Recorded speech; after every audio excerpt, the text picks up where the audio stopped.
Meus queridos irmãos, quero saudá-los a todos com a graça e a paz do nosso amado, bendito Senhor e Salvador Jesus Cristo. Hoje nós queremos dar continuidade ao estudo que viemos fazendo já nos últimos finais de semana. Hoje é o nosso terceiro estudo sobre 1 Coríntios capítulo 15. E o tema deste capítulo é a ressurreição dos mortos.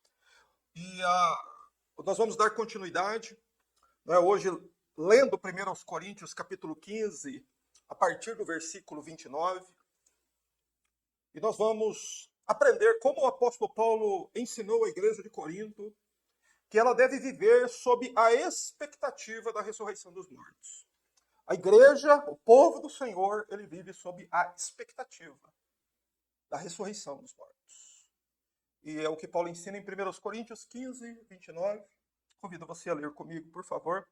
Está escrito assim: de outra forma, que farão os que se batizam em favor dos mortos?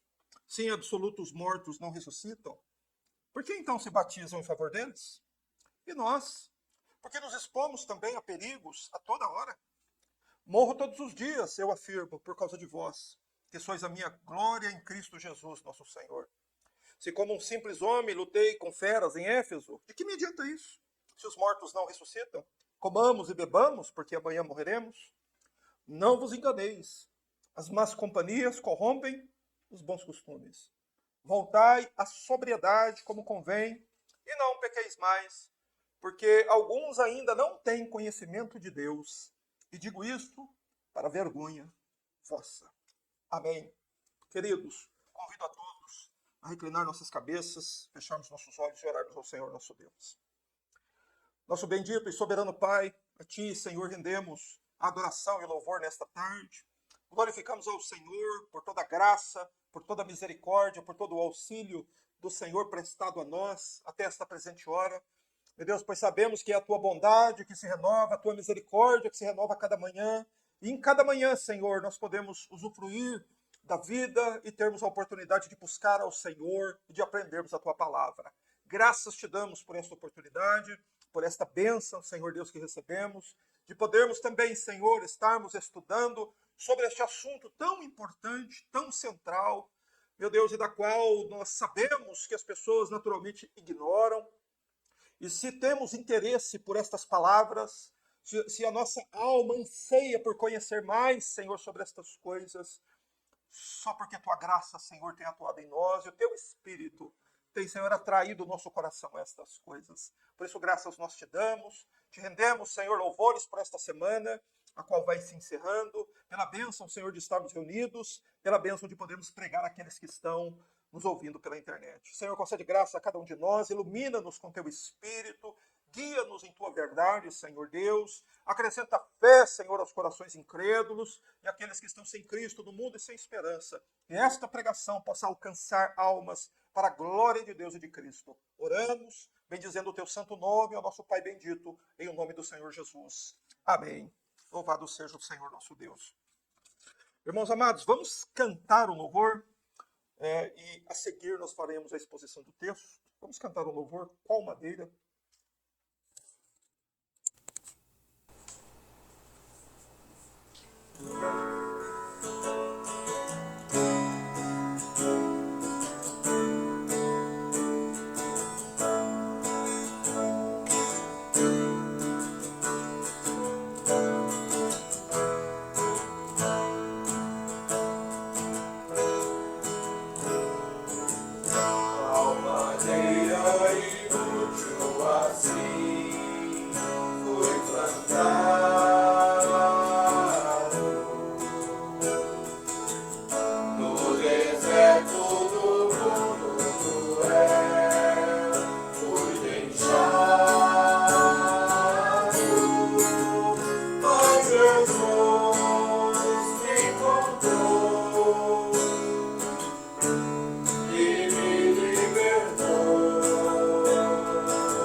Meus queridos irmãos, nós vamos falar hoje sobre o tema Vivendo sob a expectativa da ressurreição dos mortos. E como introdução ao nosso estudo, nós precisamos nos lembrar de um fato importante sobre nós, seres humanos. Nós vivemos continuamente sob expectativas. O que é uma expectativa? É uma situação sobre alguma coisa que provavelmente acontecerá no futuro. E essas expectativas são produzidas em nós basicamente por duas coisas: probabilidade ou promessa. A probabilidade de que algo aconteça na minha vida no futuro. Isso produz uma expectativa. Isso me faz ficar esperando que isso aconteça. Ou, muitas vezes, a pessoa recebe uma promessa. Uma promoção no trabalho, casamento, alguma situação. Isso produz uma expectativa e leva a pessoa a esperar esta promessa. Porém, quando a gente fala dessa expectativa natural dos homens, essa expectativa, ela sempre traz consigo um grau de incerteza. Porque ela pode acontecer ou não. Por exemplo, quando você faz um exame e está aguardando o resultado, aquilo produz uma expectativa. Só que aquilo que você espera pode se concretizar ou não. E a vida para a qual Deus nos chama através do Evangelho é também uma vida de expectativa. É uma vida de espera. A expectativa cristã, ela não é baseada em probabilidades. A expectativa cristã é baseada exclusivamente em promessa. Todavia, essas promessas que nós recebemos por meio de Deus, elas são sólidas, elas são firmes, elas são encontradas na Bíblia, porque elas foram pronunciadas pelo próprio Deus. Então, quem garante que essa expectativa do crente realmente se cumprirá é o próprio Deus. Deus é o garantidor de que aquele que vive sob a expectativa do Evangelho não se frustrará com a sua expectativa. Esse é o tema de hoje, irmãos. Vivendo sob a expectativa da ressurreição dos mortos. Nós, como cristãos, devemos viver sob essa expectativa. E nós devemos compreender que é sobre isso que o apóstolo Paulo ele fala em 1 Coríntios, capítulo 15, versos 29 a 34, que foi os versículos que nós lemos aqui no início do nosso culto. E estes versículos são a continuação do que nós viemos estudando já. Esse é o terceiro estudo sobre esta questão. E nós precisamos nos lembrar do motivo pela qual Paulo escreve esse extenso capítulo. O capítulo 15 é um capítulo extenso, tem 58 versículos. Qual a razão de Paulo escrever tanto sobre a ressurreição dos mortos? Há um motivo que está em 1 Coríntios 15, 12, que é onde o apóstolo Paulo diz que na igreja de Corinto haviam pessoas, alguns da igreja, que eles não acreditavam na possibilidade, eles não tinham essa expectativa da ressurreição dos mortos, exatamente porque havia incredulidade no coração deles. Mas, irmãos, estes alguns da igreja de Corinto, estas pessoas que Paulo menciona no versículo 12, que não acreditavam na doutrina da ressurreição dos mortos, eles haviam sido adequadamente evangelizados pelo próprio apóstolo Paulo. Eles haviam ouvido de Paulo várias vezes sobre o sacrifício de Cristo, a ressurreição do Senhor Jesus, e sobre a promessa de Deus, de que quando o Senhor Jesus voltar, todos os mortos ressuscitarão. Então eles acreditavam na parte que dizia respeito ao Senhor Jesus. Acreditavam que Jesus morreu pelos pecados deles. Acreditavam que Jesus havia sepultado por causa deles. Acreditou que Jesus havia ressuscitado para a salvação deles. Só que eles não acreditavam que todos os mortos no dia final, no dia de Cristo, no dia do Senhor, vão ser ressuscitados. E por que é que eles passaram a pensar assim? Por que antes eles receberam o Evangelho e depois eles passaram a descrer de uma parte do evangelho. Isso aconteceu porque eles foram influenciados pelos pensadores gregos da época. A filosofia grega, não é? A cidade de Corinto era uma cidade grega, vivia dentro desta sociedade que vivia influenciada pelos pensamentos dos filósofos. E o que é que os filósofos da época de Paulo, e muito antes, milênios antes de Paulo, pensavam? Qual era a ideia que predominava entre os filósofos? Eles acreditavam na continuidade da alma. Então não eram todos os filósofos que negavam a vida após a morte. Havia filósofos que realmente diziam, não, quando o homem morre, a alma dele continua. Só que todos os filósofos negavam um aspecto, que era a continuidade da vida no corpo após a morte. Eles não acreditavam que pó poderia voltar à vida. E por causa disso, o que aconteceu? Como é que era a sociedade da época? Porque eles acreditavam que não haveria possibilidade de um homem voltar à vida no seu corpo. Esse pensamento, essa ideia, essa filosofia, levou a sociedade grega à mais completa perversão moral. Em todo lugar que os homens se esquecem ou não querem acreditar que vão ressuscitar dos mortos e prestar contas das coisas que fizeram, o que este pensamento incrédulo produz? Perversão moral, devassidão. O povo então se entrega aos prazeres, a comer e a beber. Inclusive, Paulo menciona este aspecto do cotidiano grego aqui nesses versículos que lemos. Então, os gregos, eles viviam de acordo com a filosofia que acreditavam. Qual era a filosofia deles? Não há nada a temer depois da morte. Não há prestação de contas. Você não será chamado a um tribunal. Seu corpo vai voltar ao pó e é impossível. Quem pode fazer o pó tornar a vida? Esse era o pensamento dos gregos. Por isso a sociedade pensava assim, e essa sociedade foi se infiltrando, influenciando o pensamento das pessoas, a ponto de alguns duvidarem realmente que mortos ressuscitam. Era assim a sociedade grega há milhares de anos antes do apóstolo Paulo. Era assim que a sociedade pensava nos dias do apóstolo Paulo. E é exatamente assim que os homens pensam até o dia de hoje. Não é verdade? Exatamente assim. Até aqueles que acreditam em vida após a morte. Acreditam que a alma depois vai para algum lugar. Só que eles não acreditam que todos os corpos sepultados no cemitério vão ressuscitar um dia. E essa é a questão, essa é a miséria dos seres humanos. Por causa disso se entregam ao pecado, à dissolução, só pensam em comer, beber e se divertir, sem levar em consideração as consequências futuras, as coisas que estão fazendo hoje. Mas um crente não é assim. Um crente, ele não vive o hoje desconsiderando as consequências, ele vive sob a expectativa da ressurreição. Mas enfim, eu quero chegar aqui no seguinte raciocínio com os irmãos. Aquelas pessoas não vivem sob a expectativa da ressurreição, no caso aqui os gregos, que não acreditavam nisso, eles vivem de modo coerente com o que acreditam. Por que a sociedade grega era uma sociedade muito perversa, muito devassa? Porque eles estavam simplesmente agindo em conformidade com aquilo que pensavam, certo? Ou seja, eu costumo dizer assim, eles vivem de modo coerente com o que acreditam.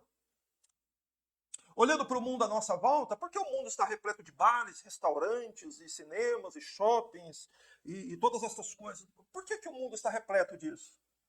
Porque o mundo vive de modo coerente com aquilo que acredita. As pessoas do mundo não acreditam em ressurreição de morte, em dia do julgamento, e essas palavras, na verdade, para eles, soam como o mais completo absurdo. Mas nós devemos parar aqui um instante e pensar assim. E nós? Nós nos consideramos cristãos, servos de Cristo.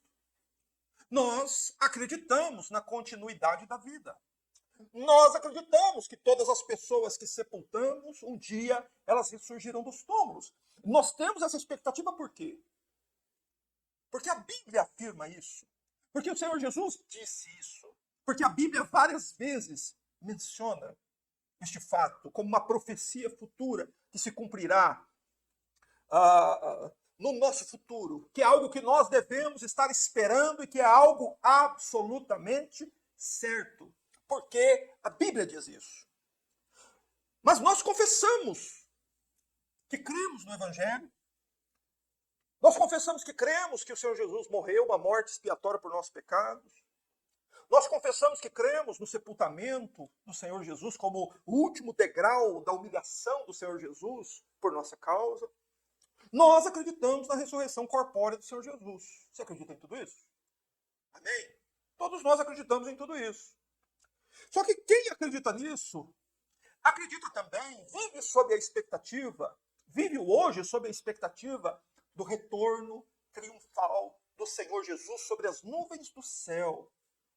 Você acredita na volta de Jesus? Eu creio que até aqui não há problema, todos os crentes acreditam nisso. Você sabe onde os crentes divergem? Exatamente sobre a questão da ressurreição. Uns acreditam que no dia da ressurreição ressuscita só crente, os outros acreditam que é uma verdadeira confusão, é um negócio cheio de controvérsia.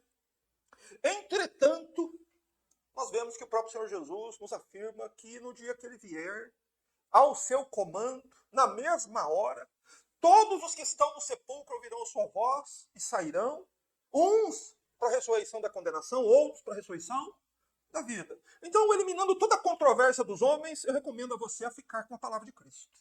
Jesus disse que no dia que ele voltar, todos os que estão no sepulcro ouvirão a sua voz e sairão. João 5, 28 e 29. Então, esse é o ponto. E se nós cremos nisso, que no dia de Cristo todos os mortos vão ressuscitar, nós devemos viver hoje de um modo coerente com a expectativa deste dia.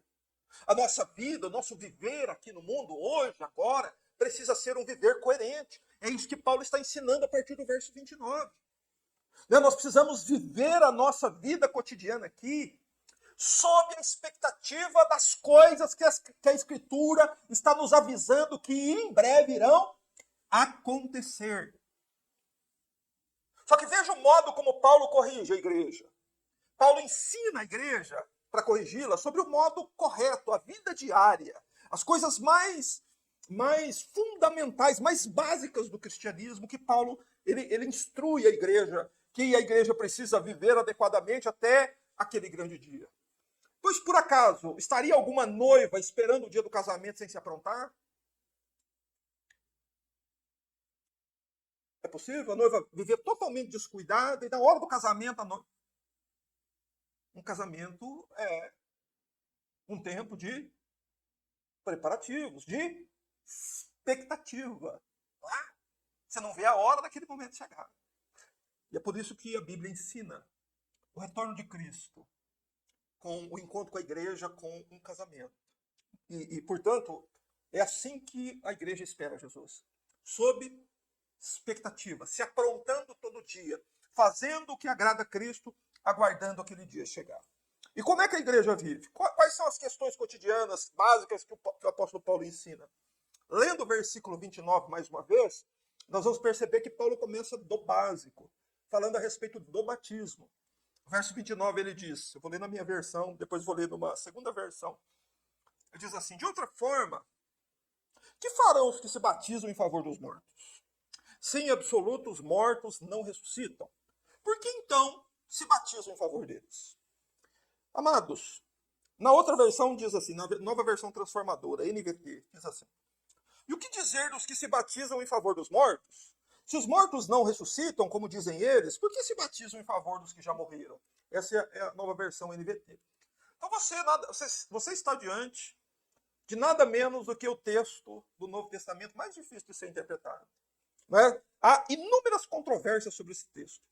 E nós, evidentemente, não vamos perder tempo com controvérsias. Então nós vamos dar uma interpretação coerente, que está dentro do sentido do texto e está de acordo com o contexto. Do que é que Paulo está falando? Qual é o contexto? Paulo está falando aqui à igreja de Corinto que todos os que são batizados em Cristo, eles são batizados sob a esperança e a expectativa da ressurreição dos mortos. Então, é impossível que uma pessoa se batize sem acreditar na ressurreição dos mortos. Seria uma coisa ilógica, incoerente. Porque Paulo está perguntando isso para a igreja. Ele está fazendo o povo pensar, dizendo assim: por que vocês se batizaram? Se vocês não acreditam que os mortos vão ressuscitar. E por que Paulo usa justamente esse argumento do batismo para corrigir a igreja? Irmãos amados, evidentemente porque a doutrina do batismo é uma doutrina fundamental da fé, inicial da fé. Não é? Toda pessoa que creu, ela deve ser batizada. E a doutrina do batismo, ela repousa sobre a doutrina da morte e da ressurreição do Senhor Jesus. O próprio apóstolo Paulo ensina quais são os princípios do batismo. Por que o batismo é tratado desta forma e por que o batismo trata da morte, da ressurreição, e quem é batizado sobre a fé nestas coisas. O apóstolo Paulo nos ensina isso em Romanos, capítulo 6, versos 3 e 4. Eu convido a todos a fazer a leitura desse texto. Quando Paulo diz assim: ou ignorais que todos nós que fomos batizados em Cristo, fomos batizados na sua morte. Paulo está perguntando à igreja de Roma. Todos os que fomos batizados na morte de Cristo? Sim, nós somos batizados na morte de Cristo. A morte, o batismo nos identifica com a morte do Salvador. E por que o crente precisa ser batizado e se identificar com a morte do Salvador? Porque a Bíblia nos diz que é na morte de Cristo que nós recebemos o quê? O perdão dos nossos pecados. Então nós precisamos nos identificar com a morte de Cristo. E como nós nos identificamos? Através do batismo. Nós somos então batizados na sua morte. E Paulo explica também no verso 4, dizendo assim: portanto, fomos sepultados com ele na morte pelo batismo, para que, como Cristo foi ressuscitado dentre os mortos pela glória do Pai, o que aconteça conosco? Assim andemos nós também em novidade de vida. Então, eu vou resumir o que Paulo está dizendo aqui. Paulo está dizendo que do mesmo modo como Cristo morreu, foi sepultado e ressurgiu dentre os mortos, o batismo simboliza isso para o crente. O batismo simboliza a morte do crente, o sepultamento do crente e a ressurreição do crente para uma nova vida. Uma nova vida onde? Aqui nessa terra ainda.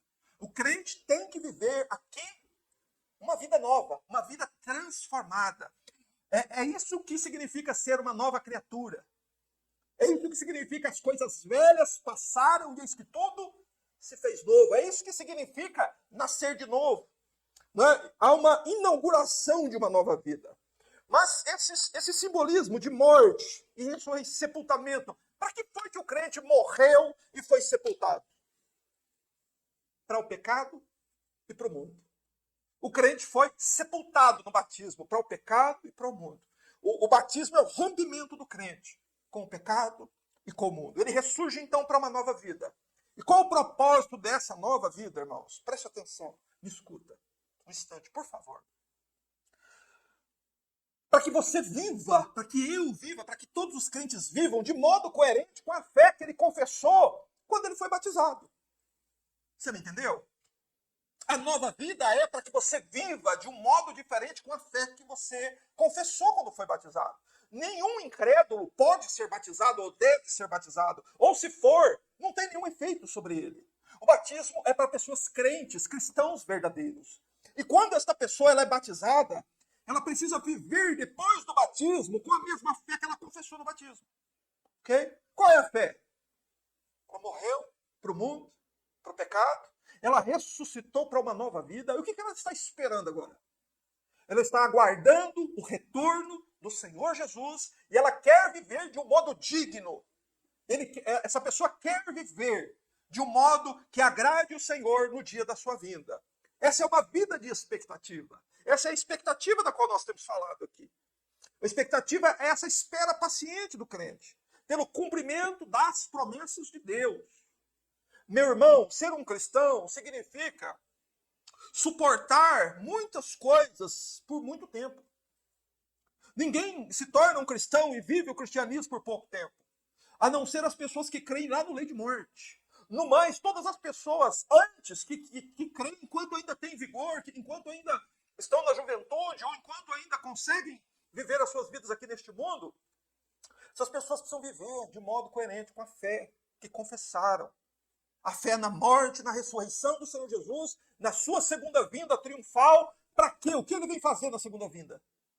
Ele vem ressuscitar os mortos e chamá-los um por um para um julgamento. Isso que o Senhor Jesus veio fazer. Isso que o Senhor Jesus, virá fazer na sua segunda vinda. Meus irmãos, e é exatamente isso que é viver pela fé. O que é viver pela fé para você? O que é ter fé? Ter fé é ter dúvidas.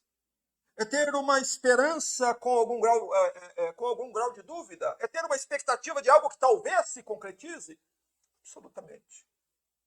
O que é fé? Fé é ter certeza. Fé é não ter dúvida.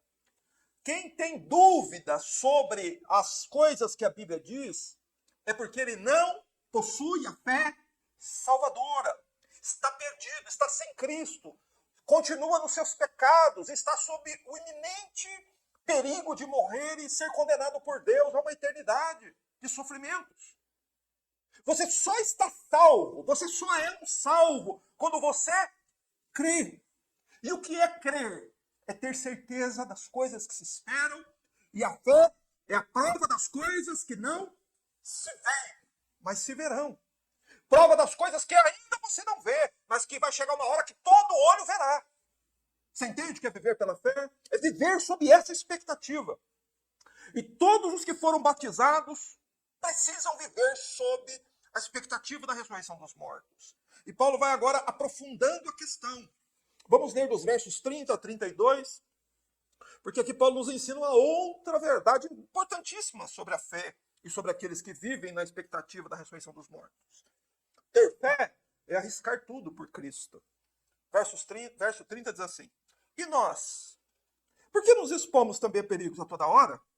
Morro todos os dias, eu afirmo, por causa de vós, que sois a minha glória em Cristo Jesus, nosso Senhor. Se como um simples homem lutei com feras em Éfeso, de que me adianta isso, se os mortos não ressuscitam? Comamos e bebamos, porque amanhã morreremos. Veja que Paulo começa a dizer aí que porque nós nos expomos também a perigos toda hora. Veja, a nova vida, irmãos, implica em correr riscos. Por quê? Por Cristo. Ser um salvo, ter fé, crer na ressurreição, viver sob essa expectativa, te leva a sofrer perdas por Cristo. Irmãos, não é possível você viver a vida cristã verdadeira, genuína, salvífica, sem arriscar nada. Não é possível. Você precisa se arriscar por Cristo. Se por acaso você conhece algum tipo de religião que usa a Bíblia e fala do nome de Jesus, mas é fácil, barata e indolor, essa religião barata, ela não vale nada. Você entendeu? A religião que eu vejo Paulo nos apresentando aos crentes de Corinto e apresentando a toda a igreja, o próprio Cristo e os apóstolos, todos os apóstolos, é uma religião cara. É uma religião de renúncia. É uma religião de exposição. É uma religião em que o crente que crê na ressurreição precisa estar disposto a se arriscar todos os dias. O que você tem que colocar em risco? Em primeiro lugar, a tua reputação. As pessoas vão pensar que você é doido. Ressuscitar morto. Vai parecer mais ou menos para os homens no dia de Noé, vendo Noé construindo uma arca e dizendo, gente, se prepara que o dilúvio vem aí. O que você acha que as pessoas pensavam de Noé? Que Noé tinha problema, que Noé era uma pessoa com algum desarranjo mental. Por isso, para ser cristão, você precisa, em primeiro lugar, arriscar sua reputação. Você precisa sofrer, as pessoas rirem de você por causa de Cristo. Está custando quanto o seu cristianismo? Paulo diz a eles, nós nos expomos a riscos, a perigos, toda hora. Nós corremos risco toda hora. Sabe outra coisa que você tem que colocar em risco? Sua carreira profissional. Se o seu trabalho não glorifica Cristo, você tem que colocar em risco. Seus projetos pessoais, você precisa colocar. Você precisa arriscar seus projetos pessoais. Você precisa arriscar seu padrão de vida por Cristo. Ser cristão faz de você uma pessoa mais pobre. Sabe por quê? Porque o cristão, ele tem que pagar todos os impostos. O cristão não só nega imposto. O cristão faz tudo certinho. O cristão paga as contas dele. O cristão não enriquece ilicitamente. O cristão, o que tem, é fruto do suor dele. Não é assim que a Bíblia diz? Então, ser cristão é arriscar o seu padrão de vida, é viver uma vida mais simples. Paulo está ensinando isso para a igreja de Corinto. Gente, nós estamos correndo risco, nós colocamos tudo em risco, e todos os dias pela causa de Cristo. Sabe outra coisa que você tem que arriscar por Cristo? Seus amigos. Sobretudo seus amigos ímpios. Há amigos crentes que você vai ter que também arriscar. E você vai ter também que arriscar a sua própria vida pela causa de Cristo. Não é? Então, só uma explicação sobre o que eu acabei de dizer.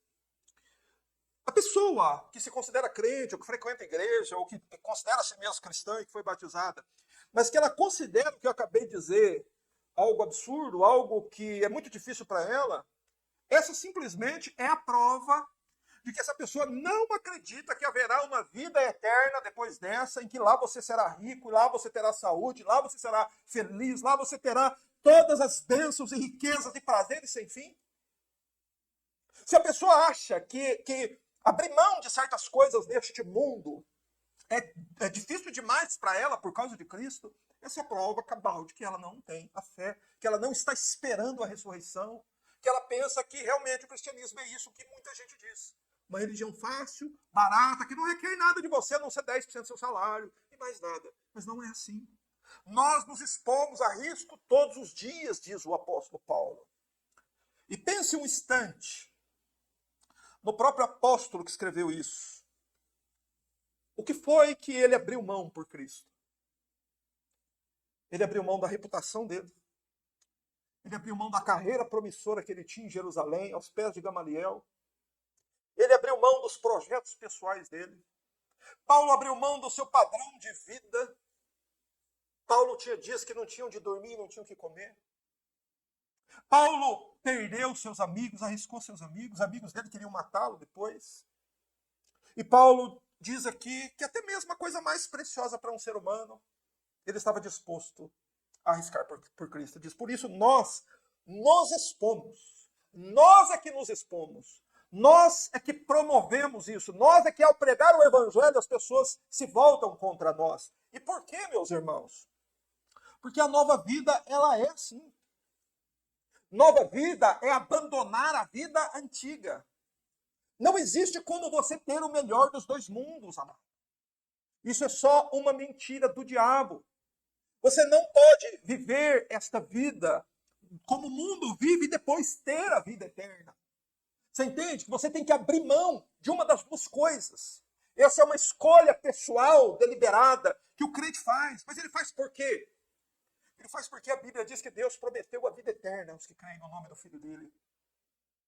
Por isso que não há nada que possua valor maior do que esse.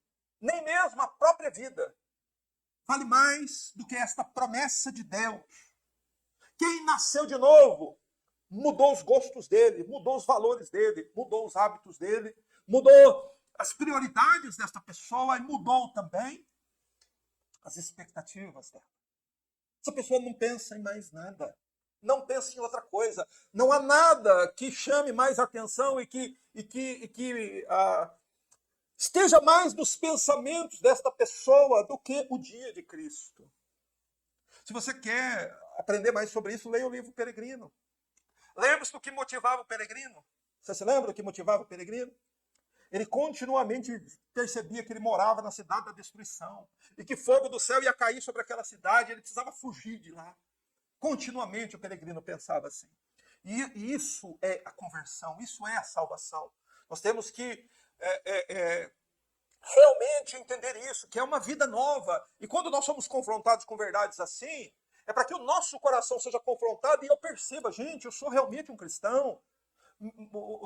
João, eu sou um crente. Você precisa ser confrontado assim. E por que você precisa ser confrontado assim? É o amor das pessoas pela sua própria alma. Quem não ama sua alma, querido, vai dizer sempre para você, não, você é querido de Deus, você é ovelha de Deus, você é um servo de Deus, você é uma serva de Deus. Mas aquele que verdadeiramente ama a sua alma, vai a todo instante dizer para você, olha para dentro do seu coração, para ver se você realmente é um crente. O que temos arriscado pela causa de Cristo? Quanto o sangue de Cristo tem me custado? Quanto tem me custado crer nessas palavras? Quanto tem me custado pregar o Evangelho? Quanto tem custado o cristianismo para mim? E lembre-se da frase daquele pregador do século XVIII. Uma religião barata não vale nada. O que te custa pouco, vale pouco. Então, vamos prosseguir a partir do verso 31, quando Paulo diz, morro todos os dias. Paulo está dizendo aqui no verso 31 que ele enfrentava sofrimentos todos os dias, lutas todos os dias. Mas como Paulo não desanimou? Como é que Paulo não desanimava? Ele dizia, gente, chega todo dia, vai todo dia. Chega, não aguento mais. Por que Paulo não desanimava? Porque ele vivia sob a expectativa da ressurreição dos mortos. Quem vive sob essa expectativa, meus irmãos, vive o dia presente, esperando a glória futura, venha o que vier. Um cristão verdadeiro, uma alma que verdadeiramente tem fé, é a pessoa mais preparada do mundo. Ele está preparado para tudo. Pode desencadear a Terceira Guerra Mundial, ele está preparado. Pode tremer a terra, pode os mares rugir, como diz o Salmo 46. Pode desabar os montes, ele não teme. Por que não? Porque a confiança e a esperança dele não estão alicerçados neste mundo.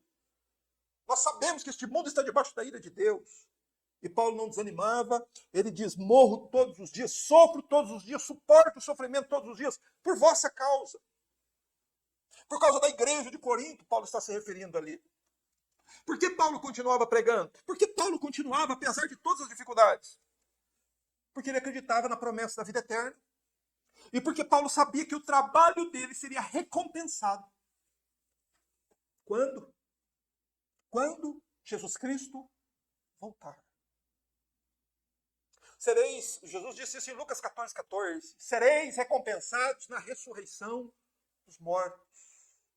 Veja, quem em sã consciência, quem, por mais inteligente que seja, iria, sem a fé, desejar uma recompensa depois da sepultura? Quem desejaria isso? Somente quem tem fé em Jesus. Paulo continuou trabalhando, pregando o evangelho dessa igreja, porque eles seriam, no dia de Cristo, a glória e coroa. Paulo esperava, no dia de Cristo, receber uma coroa de glória, pelo trabalho que ele desempenhou lá com a igreja de Corinto. E então, nós devemos entender, né, pela experiência de Paulo e pela Sagrada Escritura que está diante de nós, que o nosso esforço diário também tem uma recompensa. E os nossos sofrimentos também terão uma recompensa. Se você sofrer, se você padecer pela causa de Cristo, se você pregar o evangelho e sofrer por causa disso, você será recompensado no dia final. Porque é a palavra de Deus que todos nós devemos comparecer perante o tribunal de Cristo. Para fazer o quê? Está lá em 2 Coríntios 5,10, para quem quiser ler comigo, se quiser projetar o texto também. 2 Coríntios 5,10, nós estamos em 1 Coríntios. Mas veja o que Paulo está dizendo ali. Paulo diz assim, porque todos devemos comparecer ante o tribunal de Cristo. Então ele diz que Cristo vai instaurar um tribunal em que nesse tribunal não vai ser só a igreja que vai ser convocada para comparecer, não serão só os ímpios. Quem vai comparecer no tribunal de Cristo? Todos. Todos. O que significa todos? Todos os seres humanos comparecerão perante Cristo. Por quê? Para receber o que tiver feito por meio do corpo. Todos, inclusive o apóstolo Paulo diz, eu vou comparecer nesse tribunal, para receber o que eu tenho feito por meio do corpo. O que Paulo fez por meio do seu corpo? Ele abriu mão de tudo por Cristo. Ele foi incansável na pregação do evangelho, e ele entendia que havia consequências eternas quando ele pregava o evangelho. Você entende? Você consegue entender isso? Paulo diz que é lá naquele dia de Cristo que nós vamos receber o que fizemos por meio do corpo. Você entende? Enquanto você tem corpo aqui, saúde e vigor, use para o serviço de Cristo. Use para o trabalho do Evangelho.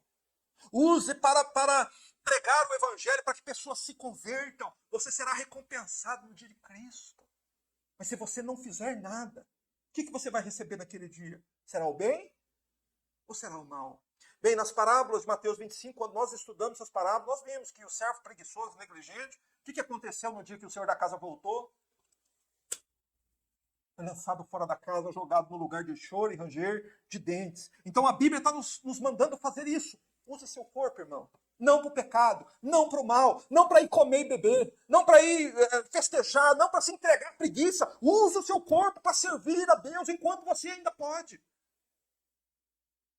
Jesus disse trabalhar enquanto é dia, noite vem, quando ninguém pode trabalhar. Trabalhe enquanto você está vivo aqui, irmão. Respirando ar, enquanto você tem vigor. Depois que você chegar lá na cama do hospital, não dá mais.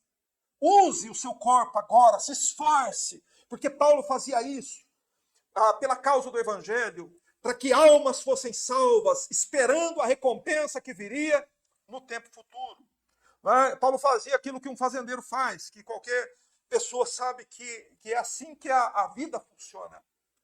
Paulo semeava hoje para colher amanhã. Paulo trabalhava naquele dia enquanto ele escrevia essa carta aqui, sentado ali. Quanto tempo ele gastou para fazer essa carta, para escrever essa carta, primeiro aos Coríntios? Quanto tempo ele gastou para escrever esse capítulo aqui? Ele vai ser recompensado no dia de Cristo, porque é um trabalho prestado por Cristo. Então, até aqui eu quero dizer para os irmãos que viver o hoje sob a expectativa das coisas futuras é o único modo sábio de se viver. Você viver o agora, o hoje, aguardando as coisas futuras, é o único modo sábio de viver. Pois o que é um nécio, ou um insensato, ou um imprudente? Esse é o oposto disso.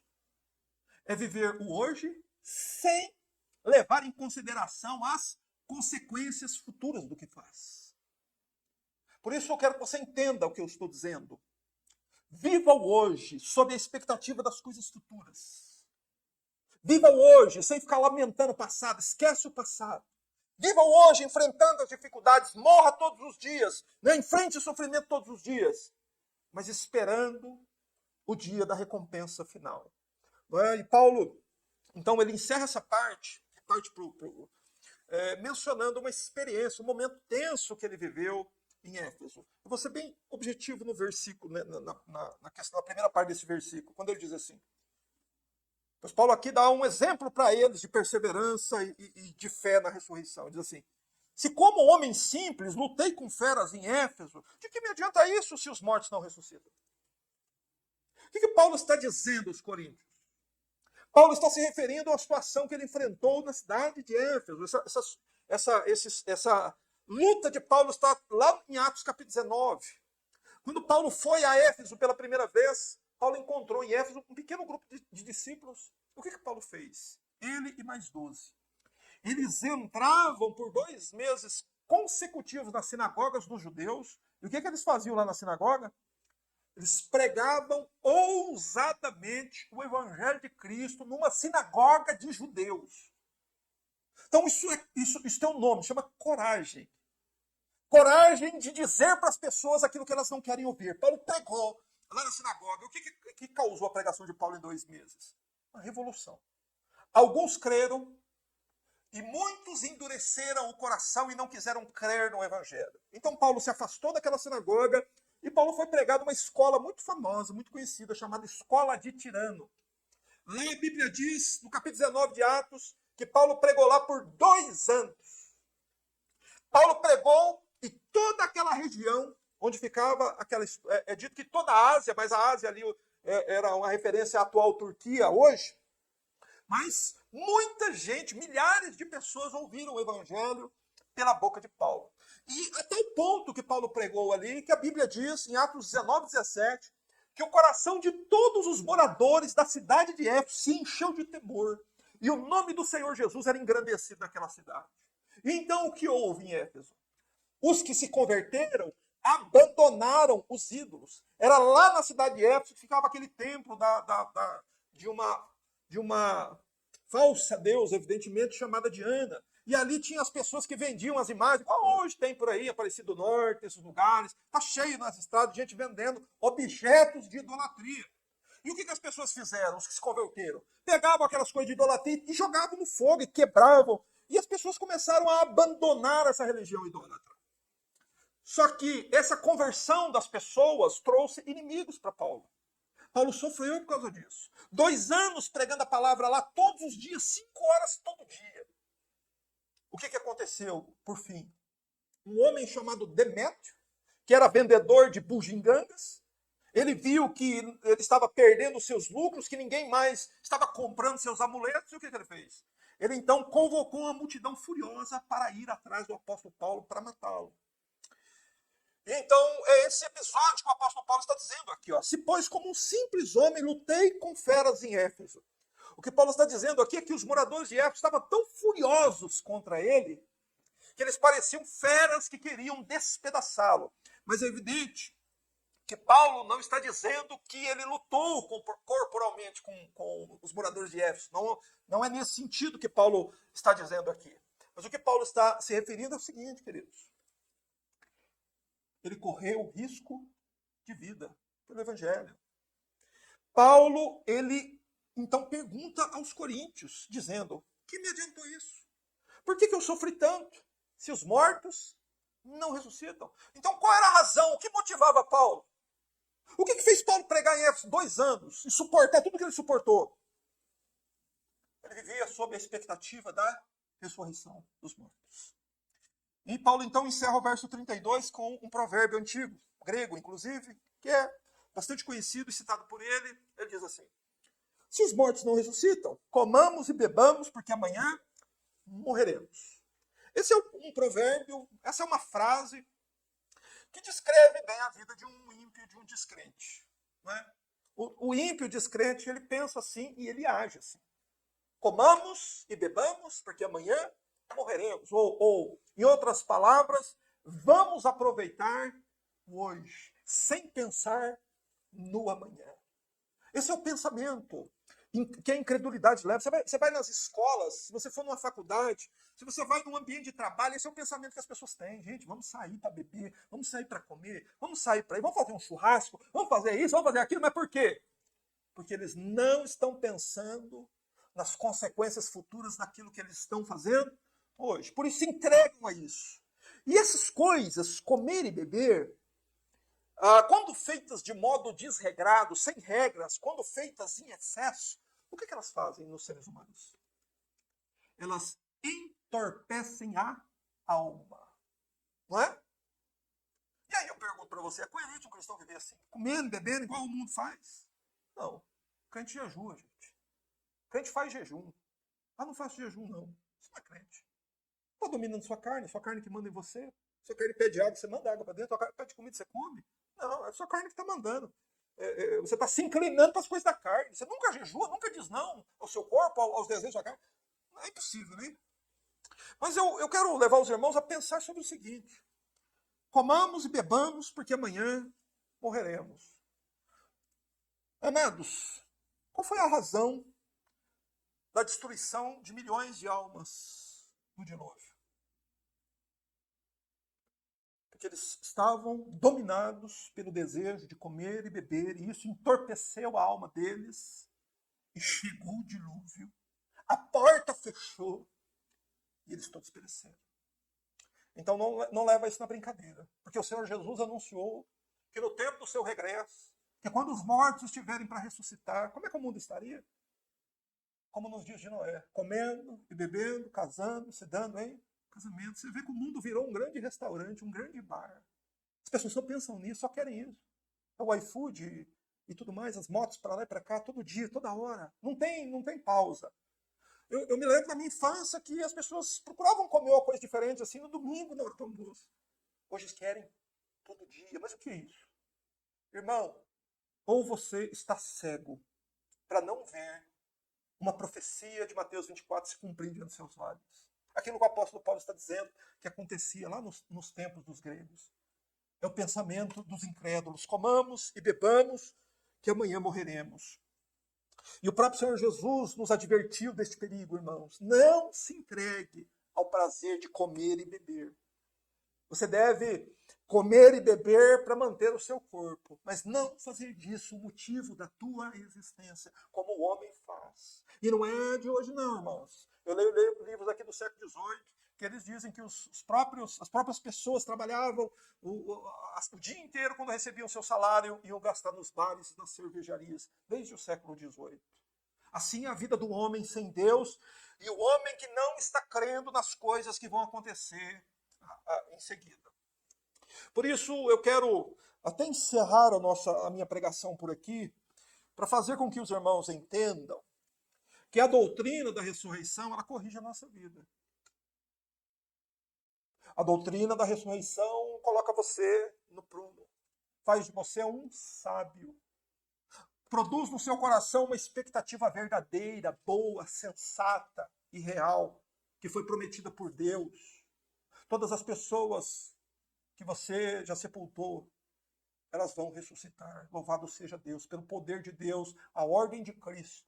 Quando Cristo ordenar que todos saiam, todos sairão. Isso é esperança para nós, irmãos. E essa é a esperança do crente. E por isso que nós precisamos ouvir o que Paulo diz em 1 Coríntios 15. Para quê? Para que a doutrina da ressurreição corrija a nossa vida diária. Para que a gente viva como crentes devem viver. Meus irmãos, todos os crentes verdadeiros, eles vivem hoje de acordo com o ensino do Mestre, de acordo com as palavras de Cristo e sob a expectativa daquilo que acontecerá no futuro. E aí pare e pense, como está a sua vida? Como estão suas expectativas? O que você está esperando? Ah não, estou esperando a economia melhorar, estou esperando acabar a guerra lá de Israel, estou esperando terminar a guerra lá da Rússia, estou esperando o mundo ficar em paz, estou esperando a economia subir, estou esperando melhores leis, estou esperando uma vida melhor aqui. O que a Bíblia nos manda esperar, irmãos? O apóstolo Paulo disse: quando ouvires falar de paz e segurança, lhes sobrevirá repentina destruição. Então pensa no que você está fazendo, o que você está esperando. O que você está esperando para o amanhã? O que você está esperando na sua vida? O amanhã, para quem já tem mais de 50 anos, o que mais você tem para esperar? O que mais você quer? Para os jovens, daqui a pouco você vai ter 50 anos também. Não espere este mundo melhorar, irmãos. As guerras só vão aumentar. A violência vai aumentar. O pecado vai se tornar algo insuportável, como foi em Sodoma e Gomorra. O amor de muitos vai esfriar. Muitos abandonarão a fé. Isso você tem que esperar. Essas são as profecias que o Senhor Jesus nos disse que acontecerão antes da sua vinda e da ressurreição dos mortos. Então que isso te traga esperança. Se amanhã algum de nós partir, ou partir algum da sua família, tem esperança. Ele vai ressurgir dos mortos. Mas enquanto ele está aqui, o que você deve fazer? Prega para ele, irmão. Prega para ele, porque senão depois você vai chorar em cima do caixão. Prega para ele agora, senão você vai se desesperar lá. Porque você não vai poder mais pregar a palavra para ele. E você sabe o que vai acontecer. Então pregue agora, pregue hoje. Faça uma lista com os nomes das pessoas que você quer que sejam salvas e ore insistentemente diante de Deus. Faça isso. Porque tanto o corpo quanto a alma têm a sua continuidade para sempre. Feche seus olhos. Vamos orar ao Senhor, encerrar aqui o nosso estudo. Graças te rendemos, ó Senhor, por tuas promessas, que não ficam sem se cumprir. Senhor, olhamos, nos lembramos de tantas promessas tuas do Antigo Testamento. Senhor, nenhuma delas ficou sem se cumprir. Senhor, as profecias da vinda do teu Filho, as profecias sobre a morte expiatória do teu Filho, as profecias quanto à ressurreição do teu Filho, as profecias sobre a igreja, sobre o derramar do Espírito Santo, as profecias sobre as perseguições, sobre a queda de Jerusalém, as profecias acerca do pecado, do nosso tempo, dos homens comerem e beberem, todas, Senhor, se cumpriram diante dos nossos olhos. E a história nos comprova, Senhor, o cumprimento de toda a tua palavra. E que estas coisas por si só, Senhor, poderiam fazer nossos corações confiar em tua palavra. Nós sabemos que o coração humano, ele é um coração duro. O homem é incrédulo por natureza. E as pessoas só podem crer se o Senhor conceder a tua graça. Nos ajuda, Senhor. Se há algum coração incrédulo nos assistindo hoje, se há algum coração incrédulo aqui, Senhor, se há algum coração incrédulo nos assistindo pela internet, Senhor, seja hoje o dia da graça e da fé nestes corações, para que todos vivamos adequadamente sob a expectativa da vinda do Senhor Jesus e da ressurreição dos mortos. Graças nós te damos por tua palavra, por tão rico ensinamento, por tão grandes bênçãos que nos são dadas. Nós oramos no nome do Senhor Jesus e te agradecemos. Amém.